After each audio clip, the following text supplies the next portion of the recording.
আজকে থেকে ধরেন লক্ষ কোটি বছর আগে, কত কোটি বছর আমরা জানি না, আল্লাহ রাব্বুল আলামিন একা ছিলেন, একা। তিনি সর্বপ্রথম সৃষ্টি করলেন আরশে আযীম। কি সৃষ্টি করলেন? আরশ আল্লাহ রাব্বুল আলামিনের একটা এমন স্বতন্ত্র সম্মানিত একটা সৃষ্টি, যেটা সবচেয়ে বড় সৃষ্টি, এর চেয়ে বড় কোনো সৃষ্টি নাই। এমনকি কিয়ামতের মাঠে এই আরশের ছায়া আল্লাহ রাব্বুল আলামিন 7 শ্রেণীর মানুষকে ছায়া দিবেন। সুবহানাল্লাহ। ওই 7 শ্রেণী সম্পর্কে আমরা অন্য হাদিসে পড়ে নিব, অনেকে হয়তো জানেন।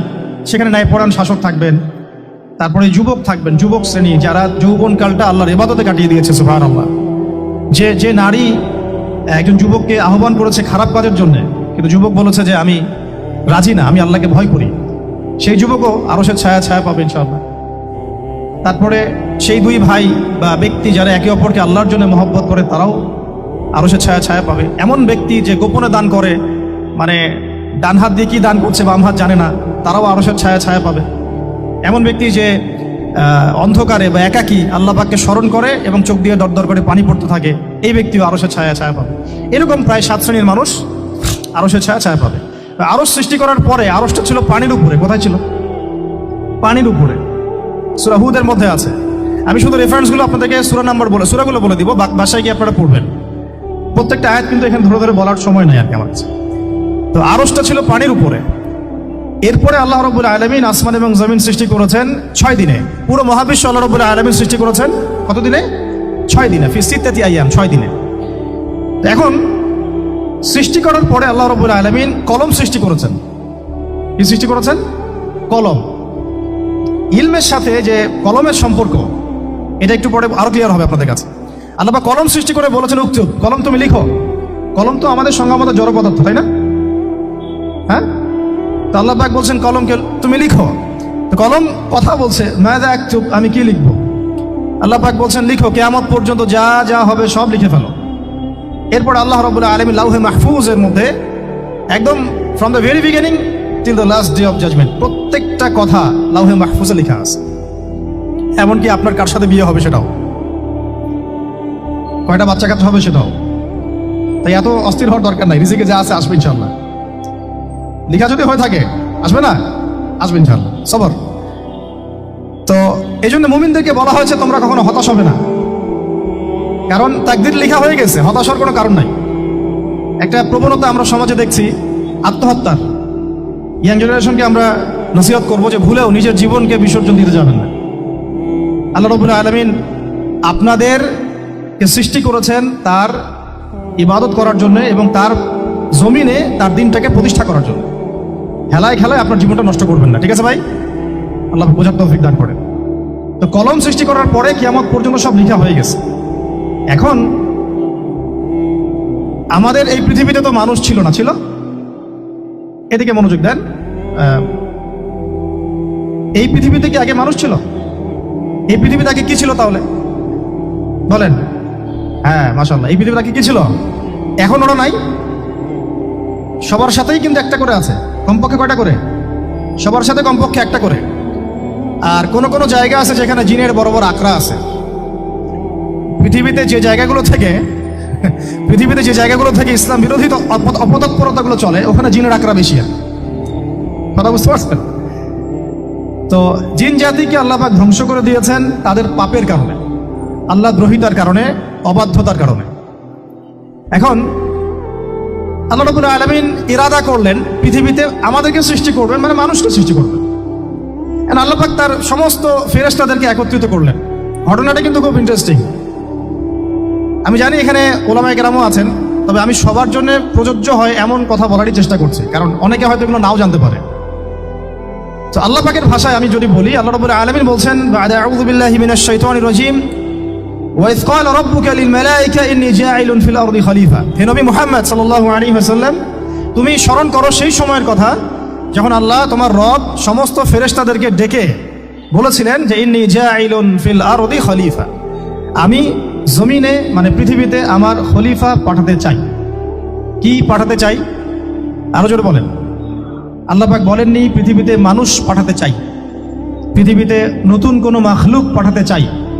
আমাদেরকে আল্লাহ পাক সম্মানের শব্দে সম্মানিত করেছেন বিশেষায়িত করেছেন, আমাদেরকে বলেছেন আমরা আল্লাহর খলিফা, আমরা আল্লাহর খলিফা। এখন আমরা আল্লাহর খলিফা, কিন্তু পৃথিবীতে মানুষ খিলাফা শব্দ সহ্য করতে পারে না। হ্যাঁ, কি অদ্ভুত না? এটা কোরআনের কি শেষের দিকে আছে না প্রথম দিকে আছে? সূরা বাকারার একদম শুরুর দিকে 3টা 4টা 5টা পৃষ্ঠা উল্টালে দেখবেন এই একটা আছে। কোরআন তাহলে শুরু থেকে কখনো খুলেও দেখেনি সে ব্যক্তি, প্রমাণ হলো এটা যে খুলেও দেখেন, অথবা দেখলেও সে এড়িয়ে গেছে। আল্লাহ পাক আমাদেরকে বললেন যে পৃথিবীতে আমি আমার খলিফা পাঠাতে চাই। তাহলে আদম আলাইহিস সালামকে আল্লাহ পাক মোহাব্বতের শব্দে, সম্মানের শব্দে বিশেষায়িত করলেন কি বলে? সুবহানাল্লাহ, সুবহানাল্লাহ। আর খলিফা কাকে বলে এটা আমি আপনাদেরকে বোঝাচ্ছি একটা দোয়া থেকে, একটা দোয়া থেকে। এই যে গাড়িতে করে আমরা বাসা থেকে আসলাম বা যখন কোনো সফরে যাই, আমরা একটা দোয়া পড়ি, সুবহানাল্লাযী সাখখারা লানা হাযা ওয়া মা কুন্না লাহু মুকরিনিন ওয়া ইন্না ইলা রাব্বিনা লামুনকালিবুন। এতটুকু তো পড়ি নাকি? ভাই, এগুলো পড়তে হবে। বইমেলায় এসেছি শুধু লেকচার শোনার জন্য না, ছবি তোলার জন্য না। আজকে জীবনটা পরিবর্তন করার নিয়াত করে যাইতে হবে, ঠিক আছে ভাই? বই প্রকাশ করা, ছাপানো, বিক্রি করা, লেখা, এর চেয়ে বড় কথা আমার জীবনটা ইলমের আলোয় আলোকিত করা। আমি বই লিখলাম ধরেন একটা, আমার মধ্যে সেই আমল নাই, লাভ নাই, লাভ আছে? আমি বই ছাপাইছি 100, 200, 500, 1000, আমি নিজেই আমল করি না, হবে? আগে আমল, আমল জরুরি। ইলমের সাথে আমলটা খুব বেশি জরুরি। আলেম তাকেই বলা হয় যে ইলম অনুযায়ী আমল করে। তাহলে আল্লাহ পাক বলেন লিমা তাকুলুনা মা লা তাফআলুন, তোমরা এমন কাজ, এমন কথা কেন বলো যে আমল নিজেরাই করো না? কাবুরা মাকতান ইনদাল্লাহ আন তাকুলু মা লা তাফআলুন, আল্লাহর কাছে সবচেয়ে গর্হিত একটা অপরাধ, তোমরা একটা কথা বলবা কিন্তু আমল করবে না। তো দোয়াটা মুখস্থ করবেন। এই দোয়ার নিচে একটা অংশ আছে, আল্লাহুম্মা আনতা সাহিবু বিস সাফারি। আমার কথাটা শুনেন, খলিফার অর্থটা বুঝেন। অনেকে তো অনেকভাবে ব্যাখ্যা করে আর কি। আল্লাহুম্মা আনতা সাহিবু ফিস সাফারি, আল্লাহ তুমি এই সফরে আমার সাথী। সফরে বের হওয়ার সময় দোয়া পড়ছি আমরা, আল্লাহুম্মা আনতা সাহিবু ফিস সাফারি, আল্লাহ তুমি এই সফরে আমার সাথী। ওয়াল খলিফাতু ফিল আহলি ওয়া মালি, আল্লাহ আমি তো বাসায় নাই, আমার বাসার আহাল মালের খলিফা হচ্ছে তুমি আল্লাহ। তাহলে খলিফা শব্দ দিয়ে কি বুঝলেন? আল্লাহ আমার বাসার আহাল মালের খলিফা মানে কি? আমার স্থলাভিষিক্ত তুমি আল্লাহ। আমি ওখানে নাই বাসায়, আমি সফরে বের হয়ে গেছি। আমার স্ত্রী, আমার সন্তান, আমার মাল, আমার জান, এগুলোর দায়িত্ব তোমার, তুমি খলিফা। কত চমৎকার দোয়া! তাহলে পৃথিবীতে আমি আমার খলিফা পাঠাতে চাচ্ছি, তার অর্থ কি? আল্লাহ রাব্বুল আলামিন এই পৃথিবীতে আমাদেরকে তার প্রতিনিধি বানিয়েছেন। সুবহানাল্লাহ, সুবহানাল্লাহ। তাহলে আমরা নিজেদের আত্মপরিচয় ভুলে গেলাম যে আমরা আল্লাহর প্রতিনিধি পৃথিবীতে, তাই না? আমরা এখন আব্রাহাম লিঙ্কনের পূজা করতেছি। আব্রাহাম লিঙ্কনের পূজা তো বুঝেন না আপনারা, এটা হচ্ছে ওই যে সকল ডেমোক্রেসি পূজা। আল্লাহ পাক বলছেন ওয়াল্লামা আদামাল আসমাআ কুল্লাহা, আল্লাহ বলছেন আমি আদমকে এই মহাবিশ্বের যত নাম আছে, নাম, নাউন্স, ইসম, সব শিক্ষা দিয়েছি। সুবহানাল্লাহ। এই মহাবিশ্বের যত নাউন্স, নাম, এখানে ইসম শব্দের অর্থ কিন্তু জ্ঞান। ইসম মানে কি? এখানে জ্ঞান। মহাবিশ্বের যে জ্ঞানগুলো আছে, এই জ্ঞানগুলো আল্লাহ পাক আমাদের আদি পিতাকে শিক্ষা দিয়েছেন। আমাদের আদি পিতাকে আল্লাহ নিজে শিক্ষা দিয়েছেন। সৃষ্টিগতভাবে আমরা জ্ঞানী ছিলাম না, আল্লাহ পাক আমাদেরকে জ্ঞান শিক্ষা দিয়েছেন। আমরা ফিলোসফির বইগুলো খুললে দেখবেন ওখানে বুদ্ধিবাদ নামে একটা মতবাদ আছে। মানে তারা বলে যে মানুষ সৃষ্টিগতভাবেই একজন বুদ্ধিদীপ্ত প্রাণী। এটা ভুল কনসেপ্ট। সৃষ্টিগতভাবে আমাদের মধ্যে জ্ঞান ছিল না, আল্লাহ পাক আমাদেরকে জ্ঞান শিক্ষা দিয়েছেন। কথা বুঝতে পারছেন? একটা মতবাদ তাদের আছে অভিজ্ঞতাবাদ, মানে মানুষ অভিজ্ঞতা থেকেই শিখে। আরেকটা আছে সমন্বয় মতবাদ, আপনারা তো এগুলো অনেকে পড়েছেন হয়তো। এর বাইরে যে একটা মতবাদ আছে যে আল্লাহ পক্ষ থেকে ওহী ভিত্তিক মানুষ জ্ঞান শিখে, এই মতবাদ কোনো দার্শনিকের বইয়ে স্থান পেল না। কি আফসোস, কি আফসোস! অথচ মুসলিম ঘরে দার্শনিক তারা। আমরাও পড়েছি ভাই না 4 বছর এই কারণে গেলে। কি আফসোস! আল্লাহ পাকের ওহীর পক্ষ থেকে যে জ্ঞান আসতে পারে, এইটা কনসেপ্টটাই নাই। অথচ এখানে কোরআনে আল্লাহ পাক বলছেন ওয়াল্লামা আদামাল আসমাআ কুল্লাহা, আমি আল্লাহ আদমকে সমস্ত নাম শিক্ষা দিয়েছি। সুবহানাল্লাহ।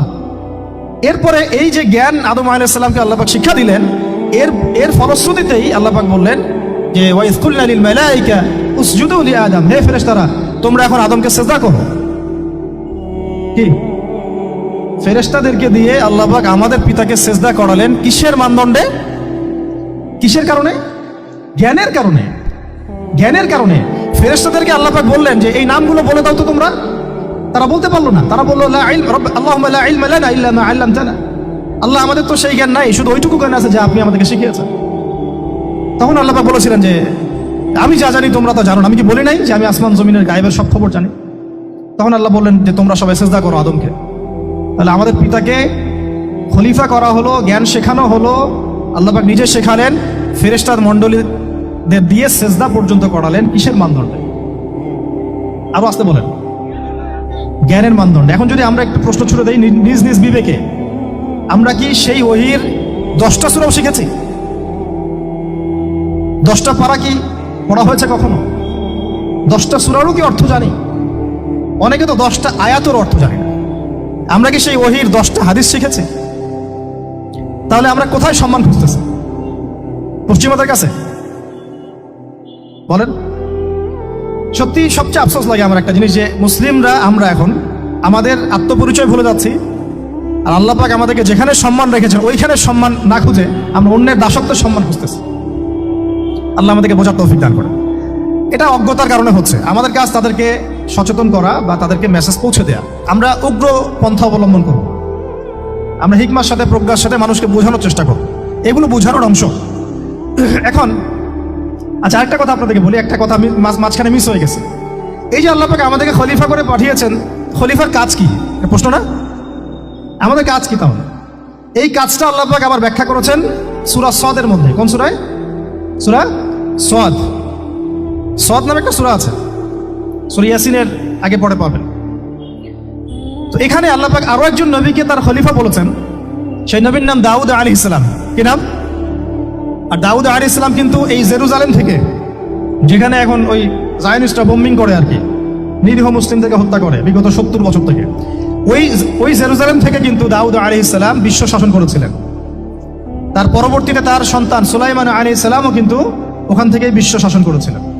আর এখনকার বনু ইসরাইল দাবিদার এই জায়নিস্টরা, তারাও কিন্তু ওই ফিকিরই করছে, ওখান থেকে তারা বিশ্ব শাসন করতে চায় এবং তারা মনে করে তাদের একজন মাসিহ আসবে, সেই মাসিহ আসলে তারা বিশ্ব শাসন করবে। আমরা সেই মাসিহের নাম জানি মাসিহুদ দাজ্জাল। কি নাম? এই দাজ্জালকে ওরা ওদের সত্য মাসিহ মনে করে, আমরা জানি হচ্ছে মিথ্যা ভণ্ড প্রতারক মাসিহ, অথচ ওরা মনে করে এটা হচ্ছে সত্য মাসিহ। এই জায়গায় তারা ধোঁকা খাচ্ছে। অথচ সত্য মাসিহ হচ্ছেন ঈসা আলাইহিস সালাম, যিনি আবার শেষ জামানায় আসবেন এবং তার হাতেই এই মাসিহুদ দাজ্জাল মারা যাবে। এবং তারপরে পুরো বিশ্বে আবার ওই খিলাফা কায়েম হবে, ওই যে খলিফা, ওটা সারা বিশ্বে কায়েম হবে। এই টাউন হলও বাদ যাবে না ইনশাআল্লাহ। এটা মানুষ মানতে চাচ্ছে না, কিন্তু মানুষ না মানলে কি? আল্লাহ পাকের নকশা সব আঁকা আছে কখন কি হবে। কে কে কল্পনা করেছিল যে আজকে আপনারা বসে এখানে দিনের আলোচনা করবেন? হ্যাঁ, কল্পনা করা যায় তো? যে শব্দগুলো আপনারা বলছেন এগুলো বললেই তো নাই গায়ে, এখন বলছেন। কেউ কি কল্পনা করেছিল যে হঠাৎ করে এমন একটা সময় চলে আসতে পারে? কেউ কিন্তু কল্পনা করেনি, আল্লাহ পাকের নকশায় ছিল। এখানে আমাদের একটা আফসোসের কথা, এখানে মাস্টার মাইন্ড আল্লাহ রাব্বুল আলামিন। প্রকৃত মাস্টার মাইন্ড কে? আমরা ক্রেডিট নেওয়ার প্রতিযোগিতায় ব্যস্ত হয়ে আছি এখন, কার কত ক্রেডিট নেওয়া যায়। এখানে একক ক্রেডিট পাওয়ার যোগ্য কেউ না, সমস্ত ক্রেডিট কার? আল্লাহ রাব্বুল আলামিন। এটা আল্লাহর সাথে গাদ্দারি করতে যায় না, তাহলে ভুল হয়ে যাও। কারণ আমি বারবার বলেছি আপনাদেরকে, কোরআন থেকে একটা শিক্ষা আমরা শিখেছি, একটা কম যখন মাজলুম থাকে, দুর্বল মাজলুম জুলুমের শিকার হচ্ছে, আল্লাহ পাক সেই কমটাকে বাঁচান, কোনো না কোনো একজন ত্রাণকর্তাকে পাঠান, কোনো একটা সূরতে আল্লাহ পাক সেই কমকে বাঁচায় দেন। আবার যদি এই নিয়ামতটা পাওয়ার পরে ওই কম আবার এই জুলুম শুরু করে, আবার আল্লাহ দ্রোহিতা শুরু করে, আল্লাহ পাক তার চেয়ে বড় জালেম চাপাই দিবে। কথা বুঝতে পারছেন? আল্লাহর সাথে গাদ্দারি করতে চাই না, আল্লাহ পাক আমাদেরকে বোঝার তৌফিক দান করে। এখন খলিফার কাজটা কোথায় পাবেন? কোন সূরায় ভাই বলেন? সূরা সদে আল্লাহ পাক দাউদ আলাইহিস সালামকে খলিফা সম্বোধন করে বলছেন, ইয়া দাউদ। কি চমৎকার আহ্বান! ইয়া দাউদ, হে দাউদ, ইন্না জাআলনাকা খলিফাতান ফিল আরদ। দেখো, আমি আল্লাহ তোমাকে পৃথিবীতে খলিফা করেছি। কি করেছি? খলিফা করেছি। তোমার কাজ কি? শোনো, ফাহকুম বাইনান নাসি বিল হক। বোঝার চেষ্টা করেন একজন খলিফার কাজ কি। খলিফা মানে আল্লাহর প্রতিনিধি, জমিনে যে দায়িত্বশীল, অন্য মানুষের উপরে যে দায়িত্বশীল, তার কাজ ফাহকুম বাইনান নাসি বিল হক, মানুষের মাঝে ন্যায় বিচার প্রতিষ্ঠা করবে, এটা তোমার কাজ। তাহলে এখন যারা আমরা এই জায়গায় আছি বা ভবিষ্যতে আসবো, আরো কাল আগাতে থাকবে, সময় আগাতে থাকবে, নতুন নতুন নেতৃত্ব আসবে, সবার ফাংশন একটাই, ফাহকুম বাইনান নাসি বিল হক। আমাদের কাজ হবে মানুষের মাঝখানে কি করা? ন্যায় বিচার, বিচার ফয়সালার ক্ষেত্রে ইনসাফ করা, ন্যায় বিচার করা। তো ন্যায় বিচার তো এখন জাদুঘরে আছে নাকি? হ্যাঁ, কোনো কোনো ক্ষেত্রে আমরা চাই না যে ন্যায় বিচার জাদুঘরে যাক, আমরা চাই আবারও ন্যায় এবং সাম্যের সমাজ প্রতিষ্ঠা হোক। ইনশাআল্লাহ এরপর থেকে আমরা কোনো অন্যায় সহ্য করব না। ইনশাআল্লাহ এরপর থেকে আমরা কোনো জল্লাদতন্ত্র কায়েম করতে দিব না। আমাদের যা আছে তাই নিয়ে প্রতিবাদ হবে ইনশাআল্লাহ। কারণ এখনকার প্রজন্ম প্রতিবাদের ভাষা বুঝে। এখন যদি আপনারা আবার সেই প্রাচীন জুলুমের তন্ত্রে মন্ত্রে ফিরে যান, তাহলে আল্লাহর গজব চলে আসবে, বড় গজব। তো খলিফার কাজ কি ভাই? কি কাজ বললাম বলেন? মানুষের মাঝখানে ন্যায় বিচার প্রতিষ্ঠা করা। আচ্ছা, আরো আছে আয়াত শেষ হয় নাই। আল্লাহ পাক বলছেন ওয়ালা তাত্তাবিউল হাওয়া, ন্যায় বিচার করতে গিয়ে নিজের দাসত্ব মানে প্রবৃত্তির অনুসরণ করো না। ন্যায় বিচার করতে গিয়ে নিজের প্রবৃত্তির অনুসরণ করো না, মন গড়া বিধানের অনুসরণ করো না। আমার মামা, আমার চাচা, আমার খালু পার করে দিও না। প্রবৃত্তির অনুসরণ মানে কি? মন যাচাই তাই করো না। ন্যায় বিচার করতে গিয়ে আল্লাহ পাকের বিধান মেনে চলো। আর সূরা মাইদাতে আল্লাহ পাক বলেছেন আয়াত নাম্বার 44, 45, 47, ওয়া মান লাম ইয়াহকুম বিমা আনজালাল্লাহ ফাউলাইকা হুমুল কাফিরুন, যারা আল্লাহ পাকের হুকুম অনুযায়ী বিচার ফয়সালা করে না তারা কাফির। 45-এ কি আল্লাহ বলছেন ওয়া মান লাম ইয়াহকুম বিমা আনজালাল্লাহ ফাউলাইকা হুমুল ফাসিকুন, যারা আল্লাহ পাকের বিধান অনুযায়ী বিচার ফয়সালা করে না এরা ফাসিক, পাপাচারী। 47 নম্বর আয়াতে কি আবার বলছেন ওয়া মান লাম ইয়াহকুম বিমা আনজালাল্লাহ ফাউলাইকা হুমুজ জালিমুন, যারা আল্লাহর হুকুম বিধান অনুযায়ী বিচার ফয়সালা করে না এরা জালেম। তো কাফেরও বলেছেন আল্লাহ, ফাসিকও বলেছেন, জালেমও বলেছেন। তাহলে বিচার ফয়সালা করার ক্ষেত্রে আল্লাহ পাকের বিধানকে সর্বোচ্চ অগ্রাধিকার দিতে হবে। নিজের প্রবৃত্তির অনুসরণ করা যাবে না। যদি করে তাহলে কি হবে? ইউদিল্লাকা আন সাবিলিল্লাহ, তাহলে এটা তোমাকে আল্লাহর রাস্তা থেকে সরাই নিয়ে যাবে। এর ফলে কি হবে জেনে রাখো, ইন্নাল্লাযীনা ইউদিল্লুনা আন সাবিলিল্লাহ লাহুম আযাবুন শাদীদ বিমা নাসু ইয়াউমাল হিসাব। এটা পরের আয়াত। নিশ্চয় যারা আল্লাহ পাকের সরল পথ থেকে বিচ্যুত হয়ে গেছে তাদের জন্য কাল কিয়ামতের মাঠে আছে আযাবুন শাদীদ। আযাবুন শাদীদ মানে কঠিন কঠিন যন্ত্রণাদায়ক শাস্তি, এই কারণে যে তারা কিয়ামতের দিনটাকে ভুলে গিয়েছে। শাদীদ এর অর্থটা কি এটা বোঝার জন্য আপনাকে সূরা হাদীদ পড়তে হবে। কোন সূরা? আসলে কোরআনের আয়াতগুলো হচ্ছে আকাশের তারার মতো। তারা দেখবেন আকাশের, তারা দেখাও সুন্নত। ইসলাম তো রসকসহীন ধর্ম না রে ভাই, সবকিছুই আছে এখানে। আসলে আমরা জানি না বলে আমরা মনে করি যে এখানে কোনো বিনোদনই নাই, তাই না? এই গান বাজনা না করলে কি হয়, মন শান্তি হয়, এরকম একটা ভাব। যদি আপনি কোরআনের ভিতর ঢুকে যান, আপনার হৃদয়ে এমন নূর আসবে, এমন তৃপ্তি আসবে যে ওগুলো আপনার শুনতে ইচ্ছা করবে না। আপনি কান বন্ধ করে ফেলবেন, নিজেই বলতেই হবে না। এখন কিছু নতুন ইসলামিস্ট আসছে, তারা এগুলোকে ইসলামের অন্তর্ভুক্ত বলে মনে করার দাবি করতেছে, যেগুলো এগুলো তো নিষেধ নাই, এগুলো তো নিষেধ করা হয় নাই। কতটুকু জানেন ইসলাম সম্পর্কে? আপনি না জেনে কেন কথা বলেন? নবী সাল্লাল্লাহু আলাইহি ওয়াসাল্লাম রাস্তা দিয়ে হাঁটছেন, ওই সময় তো অনেক পূজা অর্চনা ইত্যাদি হতো মক্কায়। তো এখানে ঢাক ঢোলের শব্দ আসছে। নবী সাল্লাল্লাহু আলাইহি ওয়াসাল্লাম নিজের 2 আঙ্গুল কানের মধ্যে ঢুকিয়ে দিলেন, দিয়ে পাশে একজন সাহাবী তাকে জিজ্ঞাসা করছেন হাঁটতে হাঁটতে হাঁটতে হাঁটতে, তুমি কি এখন আওয়াজ শুনতে পাচ্ছ? সাহাবী বলেন না ইয়া রাসূলুল্লাহ, এখন আওয়াজ শুনতে পাচ্ছি না। তখন তিনি কান বের করলেন। এটা নবীর সুন্নাত। আর আমরা নবীর সুন্নাতকে উল্টাই দিচ্ছি কিভাবে দেখেন, আমাদের কানেই এখন ইয়ারফোন। উনি যেটা শুনে কান বন্ধ করতেন ওইটা আমরা কানে ঢুকায় রাখছি এখন। আল্লাহ আমাদেরকে বোঝার তৌফিক দান করেন। দেখেন আমরা তো সবাই পাপী। আমার মনে হয় না আমরা কেউ নবী সাল্লাল্লাহু আলাইহি ওয়াসাল্লামের সুপারিশ ছাড়া পার পাবো, এমনটা মনে হয় না আমার। সবাই পাপী, আপনি আমি আমরা সবাই। তো সেই যে নবীর সুপারিশ আমরা প্রত্যাশা করছি, সেই নবীর সুন্নতকে যদি এইভাবে অবজ্ঞা করতে থাকি তাহলে কি সুপারিশ পাবো ভাই? কি মনে হয় আপনাদের? অ্যাটলিস্ট সুন্নতকে তো সম্মান করতে হবে নাকি? আল্লাহ বোঝার তৌফিক দান করেন। আমি তাহলে যেটা বলছিলাম যে আল্লাহ পাকের বিধান অনুযায়ী বিচার ফয়সালা করতে হবে, এটা খলিফার কাজ।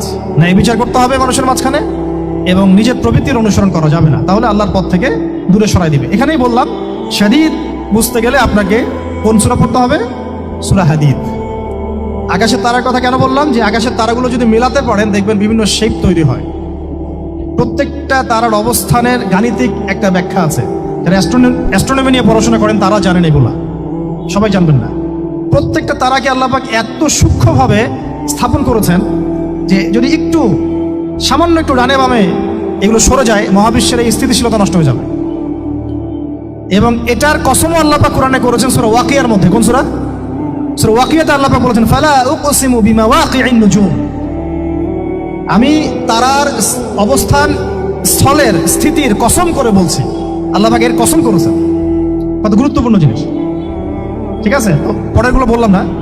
সূরা হাদীদ কেন পড়বেন? সূরা হাদীদ আল্লাহ পাক বলেছেন যে ওয়ানজালনাল হাদীদা ফীহি বাসুন শাদীদ। এই যে শাদীদ বোঝাতে গিয়ে হাদীদে আসছে। আল্লাহ পাক বলছেন যে আমি আল্লাহ পৃথিবীতে আসমান থেকে লোহা নাজিল করেছি। অবাক করা বিষয় না? লোহার খনি খুঁজতেছেন আপনারা মাটির নিচে, তাই না?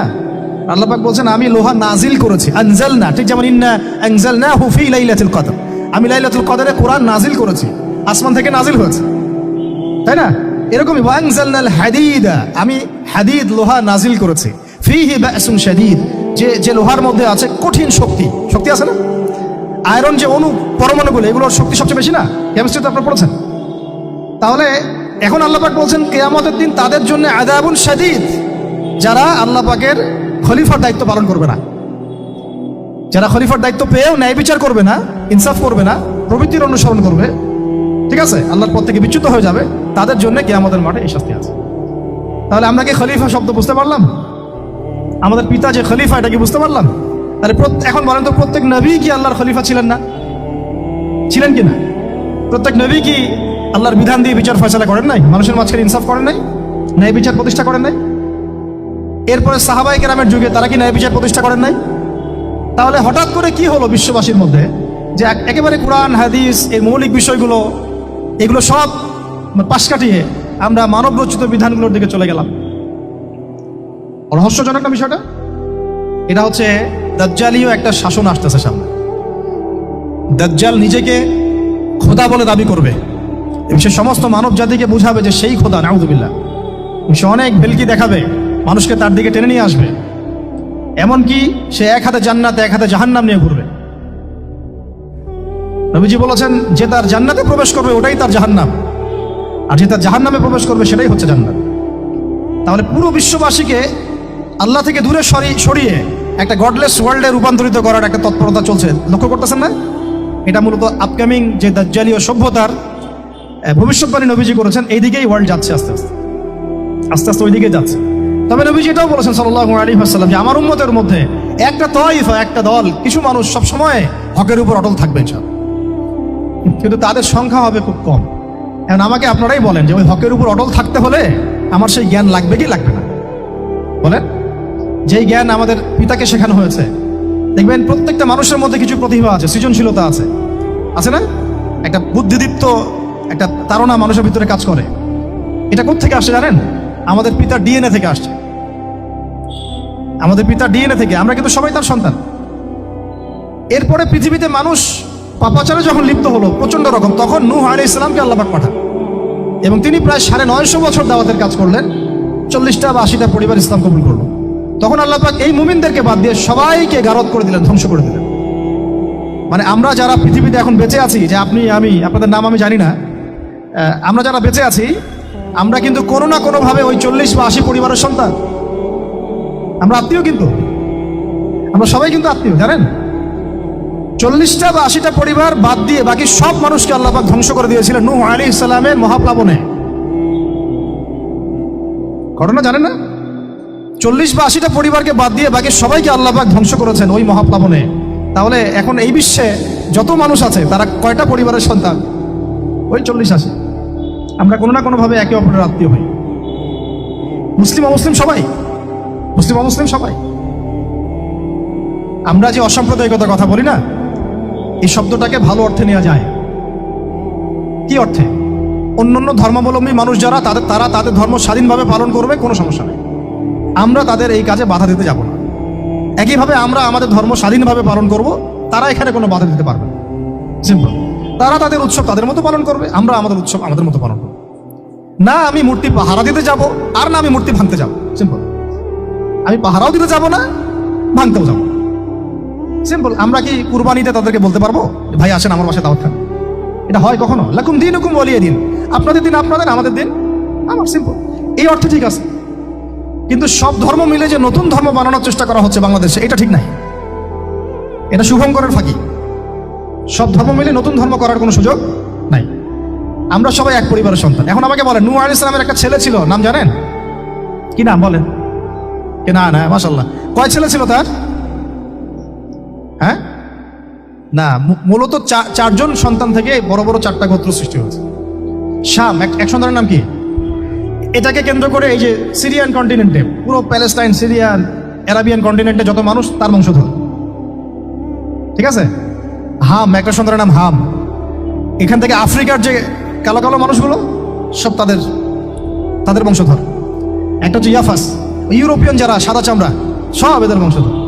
আরেকটা যে কেনা, এই ছেলেটা কি বলেছিল, বাবা ডাকছে নৌকায় আসো তাড়াতাড়ি, নৌকায় আসো তাড়াতাড়ি, না হলে আজকে আল্লাহ পাক আযাব দিয়ে ধ্বংস করে দিবেন।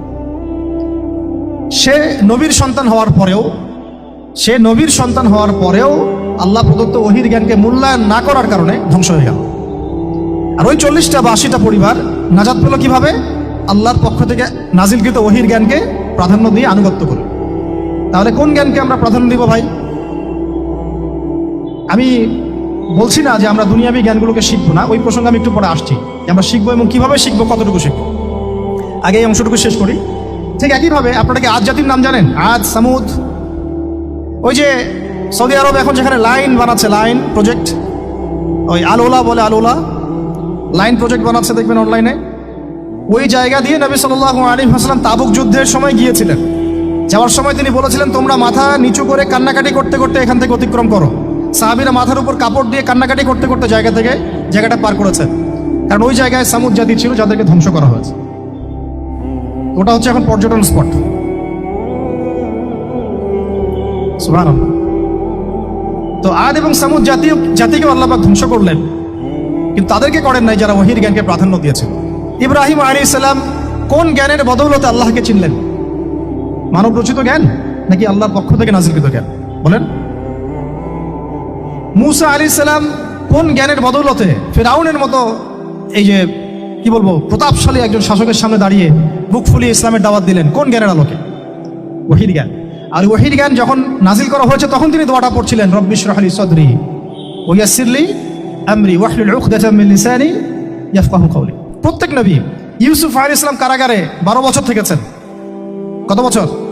12 বছর। আমাদের অনেক ভাই এরকম 5 বছর, 7 বছর, 10 বছর, 12 বছর থেকেছে। আছে এমনও মানুষ আছে, এখন বলা যায় তাই বলি, যে ওই যে একটা শব্দ শুনেছেন আয়না ঘর, ওখানে দীর্ঘদিন ছিল, তারপরে নাই, কোথায় গেছে আল্লাহই ভালো জানে। ইউসুফ আলাইহিস সালামও এরকম কারাগারে ছিলেন। কত বছর? 12 বছর। কিন্তু আল্লাহ পাক তাকে এমন একটা জ্ঞান শিক্ষা দিয়েছিলেন, তিনি স্বপ্নের ব্যাখ্যা বলতে পারতেন, যে কোনো স্বপ্নে। রাজা স্বপ্ন দেখলেন যে 7টা গাভী, জীর্ণ শীর্ণ গাভী, মোটা তাজা গাভীকে খেয়ে ফেলছে, স্বপ্নের ব্যাখ্যা কেউ দিতে পারে না। কিন্তু ওই জেলখানায় 2জন ছাড়া পাওয়া মানুষ, ছাড়া পাইছে 2 জন আর কি, 2 জনের মধ্যে একজন বেঁচে আছে, একজন নাই। মানে 2 জন বসে বসে ইউসুফ আলাইহিস সালামকে বলছিলেন যে আমরা একটা স্বপ্ন দেখলাম যে আমার মাথায় রুটি আছে, পাখি এসে রুটি খেয়ে ফেলছে। আর আমি স্বপ্ন দেখলাম যে আমি শরাব পান করাচ্ছি, ব্যাখ্যা কি? ইউসুফ, তোমাকে সত্যবাদী বলে জানি। ইউসুফ আলাইহিস সালাম বললেন, তোমার মাথায় রুটি যেটা খেয়ে নিচ্ছে, তার মানে তোমাকে শুলদণ্ড দেওয়া হবে। আর তুমি যে পানি পান করাচ্ছ, তার মানে তুমি নাজাত পাবে, ছাড়া পাবে। হলেও তাই। আর যে নাজাত পাবে তাকে ইউসুফ আলাইহিস সালাম বলে দিলেন যে তুমি রাজদরবারে গিয়ে আমার কথা বলো, আমার কথা আলোচনা করো।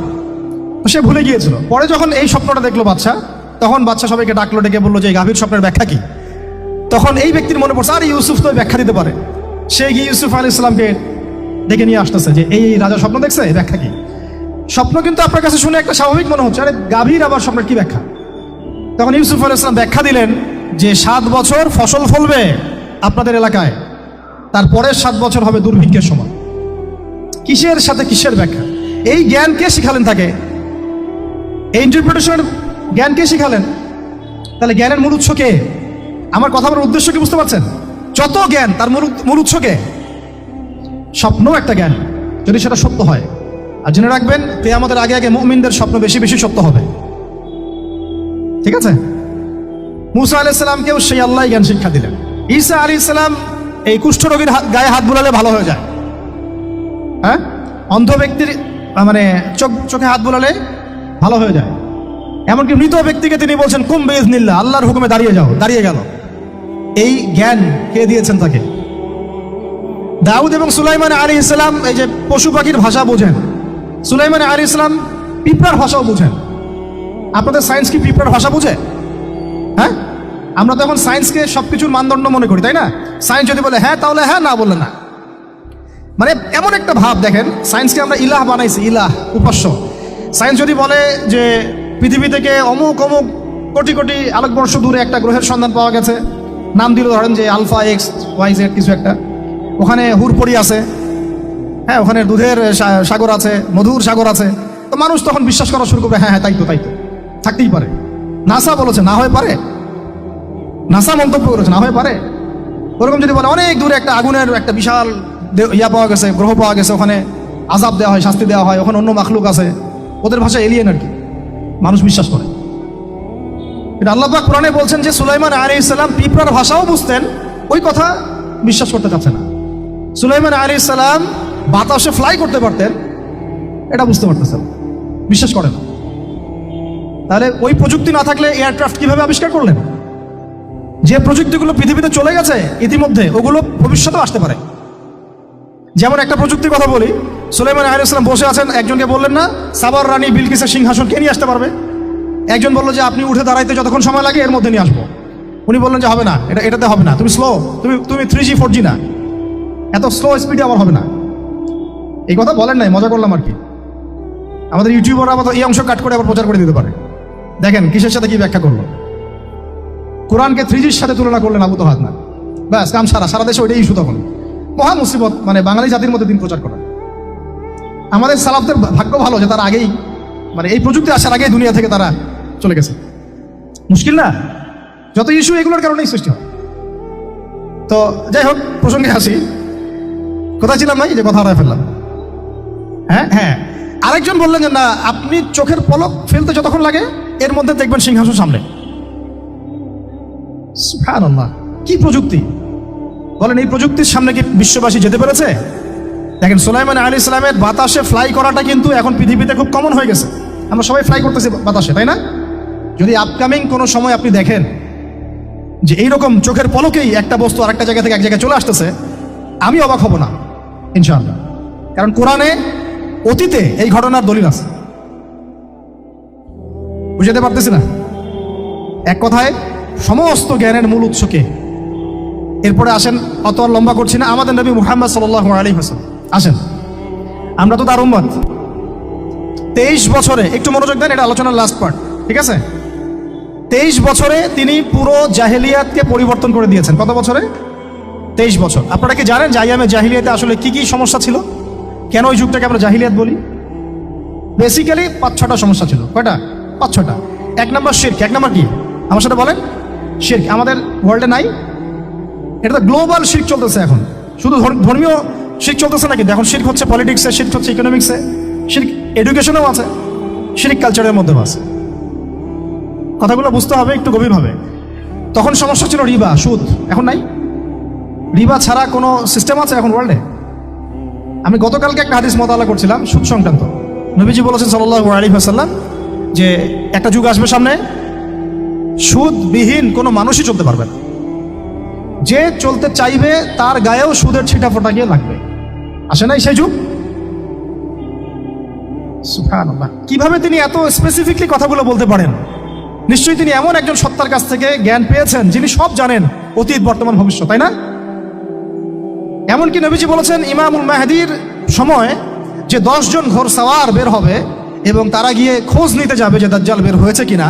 নবীজি বলছেন আমি সেই 10 জনের নামও জানি, তাদের বাবার নামও জানি। সুবহানাল্লাহ, সুবহানাল্লাহ। কিয়ামতের মাঠে আলী রাদিয়াল্লাহু আনহু, আবু বকর রাদিয়াল্লাহু আনহু, ওমর, ওসমান রাদিয়াল্লাহু আনহুম আজমাইন, তাদের হিসাবটা কেমন হবে ওইটাও নবী সাল্লাল্লাহু আলাইহি ওয়াসাল্লাম আগেই বলে দিয়েছে। সবচেয়ে দ্রুত হিসাব হবে এই উম্মতের আলী ইবনে আবি তালেব রাদিয়াল্লাহু আনহু। যাবেন, বেরোবেন, শেষ। কি মানুষ, তার জীবনীটা পড়ে দেখবেন। আমি শেষের দিকে বলে দিব আপনাদেরকে আজকে, এবং এটা রেকর্ডেড থাকবে, ইনশাআল্লাহ অনলাইনে দিয়ে দিব, যে আপনারা কোন কোন সাবজেক্টের বই কিনবেন। বই মেলা তো শুধু মানে আসলেন একটা র্যান্ডমলি বই কিনলেন এমন না, টপিক ধরে ধরে সাবজেক্ট ওয়াইজ বই কিনতে হবে, ঠিক আছে ভাই? বই কেনার পিছনে টাকা পয়সা খরচ যদি না করেন, মানে দিনের জন্য অর্থ ব্যয় করার মানসিকতা না থাকে, এলেম পাওয়া যাবে। অনেক মুহাদ্দিস নিজের গায়ের জামা খুলে দিয়ে পর্যন্ত বই নিয়ে বাসায় গিয়েছে, জানেন? তাদের সমস্ত সম্পত্তি বিক্রি করে দিয়েছেন বই কেনার জন্য। আজকে সকালে আমাদের এক ভাই মোজাকারা করছিলেন যে আমারই এক ওস্তাদ, বাংলাদেশের অনেক বরেণ্য একজন আলেমে দ্বীন, প্রবীণ আলেমে দ্বীন, তার কথা আলোচনা হচ্ছিল যে তিনি কিতাব পড়তে পড়তে পড়তে হঠাৎ একটা কিতাব তিনি খুঁজে পাচ্ছেন না। তো ছাত্রদেরকে পাঠালেন যে খুঁজে নিয়ে আসো তো, কোথায় আছে? কেউ খুঁজে পায় না। তিনি নাকি অজু করে এসে নামাজ 2 রাকাত নামাজ পড়ে বাচ্চার মতো হাউমাউ করে কান্নাকাটি শুরু করলেন, আল্লাহ আমার সেই কিতাব কোথায় গেল, আমার কিতাবটা এনে দাও। তলাবুল ইলম কাকে বলে দেখেন, ইলমের তালেব, ইলমের ছাত্র কাকে বলে? এই যে ইলমের ছাত্র, আমরা কি ছাত্র হতে পারছি? একটা বইয়ের দাম যদি দেখি 100 টাকা, বাস আমাদের গায়ে লাগে। 100 টাকা দিয়ে তো আপনার গার্লফ্রেন্ডকে নিয়ে বসতে গায়ে লাগে না, বসলে তো 500 টাকা চলে যায়। জিনা থেকে বাঁচতে না পারলে কলবে আল্লাহ নূর আসবে না। আল্লাহ পাক আমাদের কথাগুলো বোঝার তৌফিক দান করেন, আমিন। জিনা, আবার বলছি, জিনা থেকে বাঁচতে হবে, অন্যথায় কলবে নূর আসবে না। আল্লাহ পাক আমাদেরকে বোঝার তৌফিক দান করেন, আমিন। কোথায় ছিলাম ভাই বলেন? 1 নাম্বার কি ছিল? শিরক। 2 নাম্বার রিবা, সুদ। ওইটা বলতে গিয়ে হাদিসটা কথা বলেছিলাম। এই সুদটা কি এখন বেশি না কম? এখন সুদ মানুষ খাচ্ছে, যুক্তিও দিচ্ছে যে এই যুগে এখন সুদ না খাইলে কি চলে? একদিন একটা মসজিদে বয়ান করছিলাম, তো মসজিদে বয়ানের মাঝখানে একজন দাঁড়ায় গেল, দাঁড়ায় আমাকে বলছে যে ওস্তাদ, হুজুর বুঝলাম আপনার সব কথা ঠিক আছে, এখন আমার 1 লাখ টাকা ধার লাগবে, আমি কোত্থেকে নিব? বলেন আসলে উত্তর দিবেন কি? হ্যাঁ, সুদের ক্ষতিকর বিষয়গুলো যেমন বলতে হবে, সুদবিহীন ব্যাংকিং সিস্টেম এবং অর্থনৈতিক ব্যবস্থাও তো চালু করতে হবে। সেটা কি? সেটা হচ্ছে যাকাত। সেটা কি? যাকাত, সাদাকা এবং করজে হাসানা। এগুলো তো চালু করছি না আমরা শুধু কথা বলছি তাত্ত্বিক যে সুদ হারাম। আমিও তো অনেক জায়গায় বলছি, কারণ বলতে হচ্ছে না, আপনার জানাতে তো হবে। সুদের পাপের সবচেয়ে নিম্ন শাখা হচ্ছে মায়ের সাথে জিনা করা, সর্বোচ্চ শাখা হচ্ছে আল্লাহ এবং তার রাসূলের সাথে যুদ্ধ করা। একটা হাদিস বুখারীতে এরকম আসছে, বুখারীতে কি তিরমিজিতে, আমি রেফারেন্সটা ভুলে যাচ্ছি, তবে হাদিসটা সহিহ। নবী সাল্লাল্লাহু আলাইহি ওয়াসাল্লাম বলেছেন, যে ব্যক্তি 1 দিরহাম সুদ খায় সে যেন 36 বার জিনা করল। আর আপনারা তো জানেন, এটা আমার বলার দরকার নাই। 4 শ্রেণীর মানুষকে নবীজি অভিশাপ দিয়েছেন, যে নিজে খায়, তারপরে যে সুদ দেয়, যে লিখে রাখে, যে সাক্ষী থাকে। আমি বলতে যাচ্ছি, আইয়ামে জাহিলিয়াতে এই সুদটা ছিল, আমাদের এই বর্তমান ওয়ার্ল্ড অ্যাফেয়ার্সে নাই। বাংলাদেশ একটা কান্ট্রি হিসেবে চিন্তা করবেন না, আপনি গ্লোবালি চিন্তা করবেন, কারণ এখন একটা দেশ স্বতন্ত্রভাবে চলতে পারে না। ওয়ার্ল্ড ব্যাংকের সাথে আপনাকে ডিল করতে হবে, IMF এর সাথে। আমি যদি প্রেসিডেন্ট হই, তাও আমাকে করতে হবে, আপনি হলে আপনাকে করতে হবে। কথা বলে তো শুধু কথা বলে লাভ নাই, আপনার বিকল্পটা কি? আসলে বিকল্প ব্যবস্থাটা কি? এটা তো মূল কথা। ইকোনমিক্স নিয়ে কতগুলো কিতাব আছে এখানে, ইসলামিক ইকোনমিক্স নিয়ে আমরা কতগুলো কিতাব ছাপাইছি, বর্তমান ওয়ার্ল্ড অ্যাফেয়ার্স নিয়ে আমরা কতগুলো কিতাব ছাপাইছি। নবী সাল্লাল্লাহু আলাইহি ওয়াসাল্লাম বলেছেন, শেষ জামানার সবচাইতে আমার উম্মতের উপর ভয়াবহ ফিতনা হচ্ছে মসিহুদ দাজ্জাল। কি নাম বলেন? এখন আপনি আমাকে মাদ্রাসার পুরো সিলেবাসে, কন্টেন্টে আমাকে দাজ্জাল নিয়ে একটা ফ্যাকাল্টি দেখান, আছে? কয়টা কিতাব আছে? সবচেয়ে ভয়াবহ ফিতনা নবীর মুখে, নিজের মুখে বলা, সবচেয়ে ভয়াবহ। এর চেয়ে ভয়াবহ কোনো ফিতনা আসে নাই, আসবেও না। তো এখন আপনি আমাকে বলেন যে এই ফিতনা সংক্রান্ত কতগুলো কিতাব আপনার কাছে আছে বাসায়, বলেন? তাহলে গ্যাপস আছে না আমাদের মধ্যে? গ্যাপস ফিল আপ করতে হবে। কথাগুলো বলার উদ্দেশ্য হচ্ছে গ্যাপসটা ফিল আপ করা। তো এই রিবার সমস্যাটা এখনো আছে। আল্লাহ পাক আমাদেরকে রিবা মুক্ত জিন্দেগি দান করেন, আমিন। এবং আমি রিকোয়েস্ট করব বিনয়ের সাথে যে আমাদের ঊর্ধ্বতন কর্তৃপক্ষ যারা আছেন, শুধু একটা কাজ করেন না, একটা কাজ 1টা বছর করেই দেখেন না কি হয়। প্রত্যেকটা মুসলিম, অমুসলিমদের কথা বলছি না, যেহেতু এটা খিলাফা স্টেট না, সেহেতু অমুসলিমরা এখানে জিজিয়া দিবে না। খিলাফা স্টেটে অমুসলিমরা জিজিয়া দেয়, এটা তো খিলাফা স্টেট না, এটা তো ডেমোক্রেটিক স্টেট এবং সেকুলার স্টেট। শুধু মুসলিমদের কাছ থেকে যাদের নিসাব পরিমাণ সম্পদ হয়েছে জাকাত দেওয়ার, সবার কাছ থেকে রাষ্ট্রীয়ভাবে বাধ্যতামূলক জাকাত নেন, দেখেন না অর্থনীতি সচল হয় না। 1টা বছর নিয়ে দেখেন না কি হয়। কেউ এই উদ্যোগ গ্রহণ করতে পারতেছে না। কেন হচ্ছে না আমরা বুঝতে পারতেছি না। কর্জে হাসানার এনজিও চালু করা যায়। আমরা অনেক সংগঠন করছি, সোশ্যাল, অরাজনৈতিক ইত্যাদি, রাজনৈতিক। আমরা ইকোনমিক এনজিও খুব একটা করতে পারছি না। কিন্তু এই জায়গাগুলো দখল করে ফেলছে, দেখেন কারা কারা, নাম বলতে যাচ্ছি না। এবং যারা দখল করছে তারা কিন্তু এখন রাষ্ট্রের অনেক বড় বড় জায়গা হস্তক্ষেপ করতেছে। ইভেন ট্রান্সজেন্ডারের মধ্যে ইস্যু কিন্তু তারাই ঢুকাই দিচ্ছে ভিতরে, ঢুকায় নাই? উত্তরবঙ্গ জুড়ে, পুরো উত্তরবঙ্গে ঘুরে আসেন, দেখেন কাদের তৎপরতা বেশি। নীলফামারীতে সফর করে দেখলাম যে ওখানে একটা গ্রামের মধ্যে 24টা এনজিও কাজ করতেছে, শুধুই সব। তারপরে মানুষ তামাক চাষ করে খাচ্ছে। একটা দল দাবি করতেছে নবী সাল্লাল্লাহু আলাইহি ওয়াসাল্লাম ছাড়াও আরো নাকি নবী আসতে পারে, নাউযুবিল্লাহ। এবং ওই যে মির্জা গোলাম আহমেদও তাদের অন্তর্ভুক্ত। মানুষ ওই দলের নাম লেখাচ্ছে চাকরির জন্য, ব্যবসা করতেছে তারা দেশের মধ্যে। আরে ভাই, শুধুমাত্র তাত্ত্বিক কথাবার্তা না, আমাদের সংগ্রামটা কিন্তু বহুমুখী। শুধু ইলম অর্জন তো একটা বেসিক জিনিস, এই বেসিকটাই এখনো হচ্ছে না আমাদের। ইলম অর্জনটা বেসিক জিনিস, এটাই হচ্ছে না। এরপরে আপনার অর্থনীতি সমৃদ্ধ করা, সংস্কার করা, সমাজ সংস্কার করা, রাজনৈতিক অঙ্গনগুলোর মধ্যে যে অরাজকতা এগুলোকে সংস্কার করা, কত কাজ আমাদের। কিন্তু আমরা কিন্তু একটা জায়গাতেও স্থির নাই। ইভেন একটা মাসালাতেও আমরা এক জায়গায় আসতে পারতেছি না, ঐক্যবদ্ধ হতে পারতেছি না। আমরা খুবই ব্যাকডেটেড চিন্তা করতেছি এই জায়গাতে। অথচ আমাদের উচিত ছিল এই প্রবলেমগুলোকে আরো 30-40 বছর আগেই সলভ করা। তাহলে এখন হয়তো আপনি ভালো কিছু পেতেন। আমাকে একটা প্রতিষ্ঠান দেখান যেখানে নুরানি থেকে নিয়ে, মানে নুরানি থেকে দাওরা বা ক্লাস নার্সারি থেকে মাস্টার্স এরকম সিলসিলায় ইসলামিক শিক্ষা এবং জেনারেল শিক্ষাকে একত্রিত করে একটা সিলেবাস মেনটেন করে পড়ানো হচ্ছে। আমাকে কয়েকটা প্রতিষ্ঠানের নাম বলেন, আমি ওখানে আমার মেয়েকে ভর্তি করাবো। আমাকে দেন, রেডিমেড দেন, আমার ছেলেকে ভর্তি করাবো। আমরা ফিকির করতেছি না। এটা হওয়া উচিত ছিল বিগত 30 বছর আগেই। আমি আপনাদেরকে বলি যে প্রকাশনা সংস্থার ভাইরা আছেন অনেকে এখানে। ধরেন আমাদের রংপুরের কোনো ভাই আপনাদেরকে পুরো 1 বিঘা জমি দিল, বা ধরেন 5 বিঘা জমি দিয়ে দিল, ঠিক আছে? আর আমরা সবাই মিলে দেশবাসীর কাছ থেকে টাকা কালেক্ট করে একটা কনস্ট্রাকশন দাঁড় করে প্রতিষ্ঠান দাঁড় করালাম, একেবারে অনার্স, মানে নুরানি থেকে নিয়ে, মানে প্লে গ্রুপ থেকে নিয়ে মাস্টার্স এরকম ফ্যাকাল্টি আর কি করলাম। এখন ভাই আপনারা যারা বই প্রকাশ করতেছেন, আমাকে কি আপনারা বই দিতে পারবেন? প্রত্যেকটা ক্লাসে আমি কোন কোন বই পড়াবো পারবেন? আমাকে কি সিলেবাস দিতে পারবেন? কথা বলেন। প্লে গ্রুপে কোন কোন বই পড়াবো আমাকে দেন, নার্সারিতে দেন, STD 1-এ দেন, 2-তে দেন, 3-তে দেন, 5-এ দেন। এভাবে আপনি আমাকে ক্লাস 10 পর্যন্ত দেন। তারপরে কি আপনি আমাকে অনার্স মাস্টার্স এই ফ্যাকাল্টিগুলো আলাদা আলাদা এগুলো কি ইউনিভার্সিটি আদলে আপনি কি আমাকে সাজা দিতে পারবেন? আমরা জায়গা দিব, টাকা দিব, প্রতিষ্ঠান করে দিব। প্রকাশনা সংস্থা থেকে কি আমরা এতটুকু পেতে পারি?